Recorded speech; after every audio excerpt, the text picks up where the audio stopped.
Brad, just for tonight, can you explain the draft strategy? Was there somebody that you were targeting at 25 that went off the board and you pivoted, or was trading down the plan the whole time? It was more about we had a list of guys that we were really comfortable with. The guy that we ended up getting was on that list.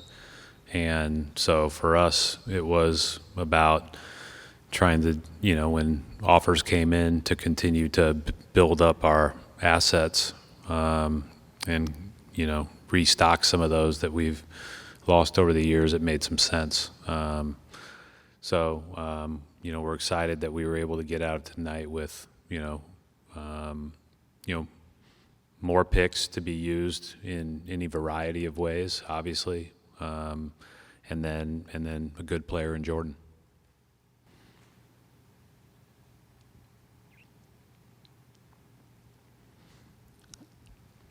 What has Marcus meant to this franchise, and how difficult was the decision? Yeah, I mean, really hard. I said this at the start of the summer. I thought that we needed to balance our roster and make sure that we looked at the best ways to do that. And that meant that we were going to likely lose a really, really, really good player. As far as Marcus, as I told him, when he got here, we were 25 and 57 the year before. The greatest legacy that you can leave, right, is to be someplace and it's better off because you were there. And, I think that everybody here feels that way. I think that he will always be appreciated and thought of so fondly here for any number of reasons. Obviously, everybody loved the way that he plays and how hard he plays, but also his work in the community. And, we're all really grateful to have had Marcus in our life for as long as we've had, and are sad to see him go, but know that he's going to have a huge impact on that really good Memphis team. Very difficult conversations, really hard to do, but he'll always have Boston for sure, right? I mean, I think that Boston really appreciates him, and certainly I do, and he knows we'll do anything for him, but it was hard. Brad, obviously it was reported that there was an original construct of the Porzingis deal. What ended up happening there? And as far as pivoting to another deal, is that something that's already kind of talked about before, or is that something you just kind of have to come up with on the fly there? I don't think I should go into any other deals. I just would say that you always do your best to know any of your potential options. That's what you kind of work through with any conversations that you have throughout time. And, obviously, again, I'm not going to get into what was reported or anything else we were talking about. And as far as Malcolm goes with the injury from the playoffs, is he mulling surgery?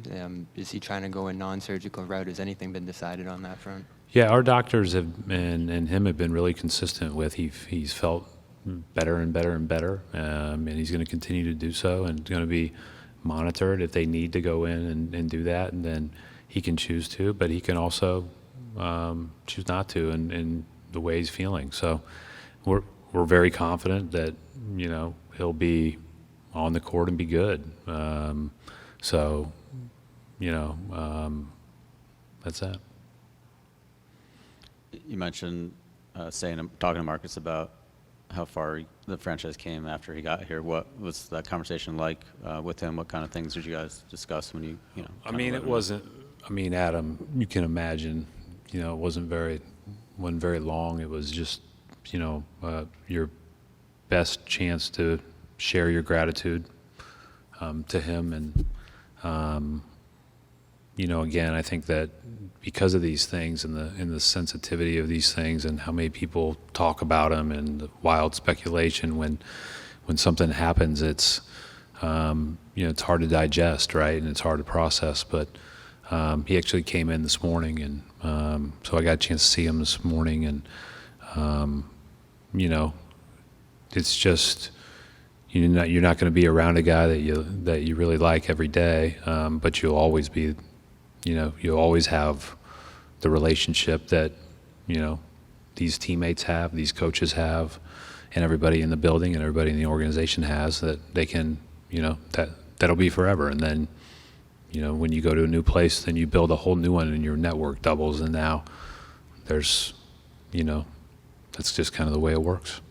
And with Kristaps, obviously, to give up a guy like Marcus, this is an important move for you guys in general. What kind of compelled you to make the move, and how do you envision him becoming, an important piece of what you guys are building? Yeah, I mean, you've heard me talk about our playing big, playing long. Kristaps can play with any combination of our players. He can play with Rob. He can play with Al. He can play as the standalone five. He has just gotten better and better and better. And, you see what he was doing this year. And I thought in the games that we played against him, and the games that I watched with the most intent against other teams, I thought he just had really taken another step too. He was already good, but he just took another step. And he can play defensively the way we want to. He's a deterrent at the rim. And he's a super skilled basketball player. We didn't post a ton this year, but to be able to throw the ball in the post and just shoot over a switch and do it so efficiently and effectively is a big deal, let alone be able to play behind the line and shoot the ball or drive it or those type of things. So he brings a lot to our team. You can envision, as I can envision, kind of some of the lineups we could put out there size-wise right now. Pretty intriguing, and not without dropping any skill at all. So that's a good thing. Brad, with you guys got a couple first-round picks as part of the deal as well. What's the plan for those as far as using them for now versus try to rebuilding your youth for the future? And what are the bigger priorities for you now for the rest of this offseason with this reconfigured roster now? Well, we just have to, we want to be in the mix. We want to give ourselves our best chance at being the best team we can. So we'll do everything that we can to do that. Obviously, there are some tools at our dispense and other tools that won't be at our dispense, depending on how it, kind of shakes itself out. One of those first-round picks became a boatload of other things tonight. So you can ask Mike what all those things became, but it just, I think that was part of it, right? You just, whether it's at the trade deadline, whether it's at the summer, or whatever, it's good to have those to use as assets in trade discussions and those types of things. And then, obviously the pick we got next year is a valuable pick, and we can, we'll have a couple of options to move those or pick them. One of these days, I'll pick a first-round pick. It might be a while. How do you envision Derek's role changing now with Marcus gone, and how important was Derek's season and the quality of season he had when you were considering moving your other starting guard? I think it all kind of works together again. Derek is an outstanding player, and you can see that his comfort level, he felt so much more comfortable this year. But like I said, it's not comparing one against the other or whatever the case. It's just the way that this deal materialized and the way that it gave us an opportunity to balance our roster. As as heart-wrenching as it was to part with Marcus, is something what we felt like we had to do. We're going to need Derek to continue to be great, and we have no doubt that he will. And but we've got a lot of other capable, guards too. Obviously, Peyton, Malcolm, Derek, we've got a lot of good players back there. And so that was, again, last year we had 4 really good players. We couldn't get any time for Peyton, and we just were maybe we were pretty thin as far as up front with if we went into some games with not having guys available. And I will say the guys that we did have on the back lines did an unbelievable job all year. You know, Blake and Luke and Mike when he was here, all those guys. Brad, we know you make moves to improve the team, but the moves do carry a message. Losing Marcus Smart is a big deal for this core. What message do you think should be taken by the remaining guys after a trade like this? You know, I don't know if there's I don't really look at it that way. John, I think everybody is going to be, you know, asked to, like they do every summer, continue to improve, grow, develop, and be ready to contribute in the role that they're ultimately asked to play. You know, from our standpoint, we just look at it as what's our best opportunity to continue to grow and improve as a team, knowing that sometimes, you know, really, really hard decisions have to be made. I mean, and like I said, not only adding Kristaps with his skill, his size, and the positional versatility, it's also, you know, we just had many more numbers and options at the smaller positions than we did at the bigs, especially as we look forward too. So, you know, I thought it was good to do, but hard to do. The Porzingis, he can play in the post. He can play in a lot of the areas you guys didn't really use in your offense last year. After seeing what Denver and Miami did, their ability to play through their bigs, did you feel like you guys needed to shift some of your focus to that area so you could play in kind of easier spots that create easier looks? I mean, I think I don't know if it always has to be through the post, but I think you in this day and age benefit greatly from having a big that can be the hub at times. Doesn't have to be at all the time, but can be the person that, you know, maybe the offense flows through and you get cutting off of it.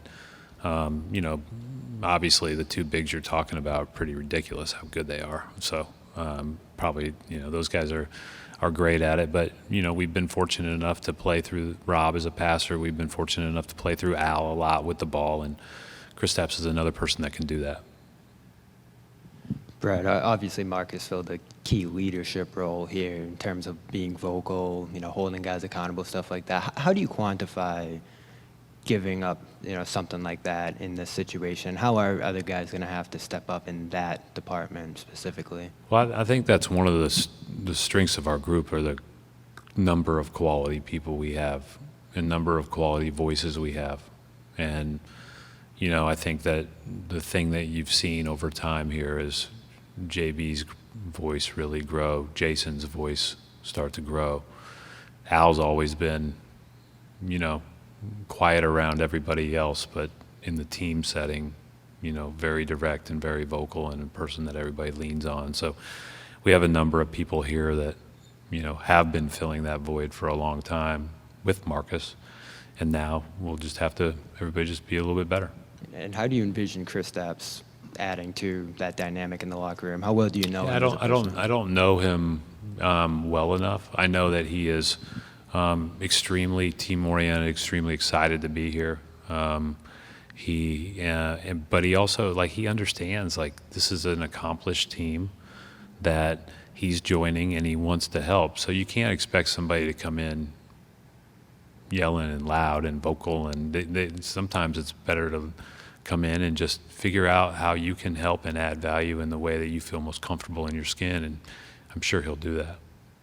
Hey, Brad, just wondering what you liked about Jordan Walsh, and then how does maybe the new CBA change how you view draft picks and just the restricted salary cap and everything? Yeah, I mean, I think the value of second-round picks is obviously not only you not only have a tool that you can use in trades, but also you have the ability now with the second-round exception in the new CBA that to do some things. So he's a good prospect. He's young.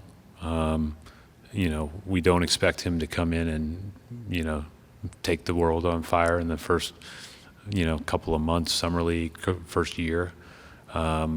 He has a special ability laterally and with his wingspan to, like, swallow people up defensively. Like, he really he really creates havoc with his arms and with his energy and with his ability to move his feet. He's a better shooter, and we had him in twice for workouts. He's just getting better and better. And I've always thought his touch looked good, but he looked hesitant at times. And so, I think over time he'll become a really good shooter who has the athleticism to finish and drive closeouts, but will always, he'll be ahead on the defensive end to start. What was kind of the He'll get knocked down a few times, though. what was kind of the focus to revamping the coaching staff, and specifically with Charles and Sam? What do you hope they can add, and how much input did Joe have in the process? I mean, it's Joe's staff. It's not my staff. We after the year, we obviously had the one front of the bench assistant spot that was open and that Damon had left.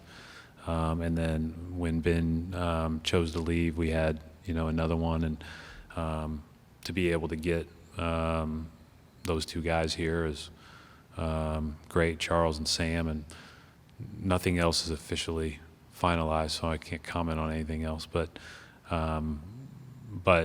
there will be some new faces that all bring great energy and are all excited to be here. Charles and Sam have been here for the whole week. So it's been great spending time with them, and be ready to go. Got a good staff. Brad, I believe Kristaps is eligible for an extension next month. Is this something, I know you can't talk directly, but do you envision him being here long term after this deal? Well, we hope so. We'll see how that stuff all works itself out. But he's a guy that we think could, certainly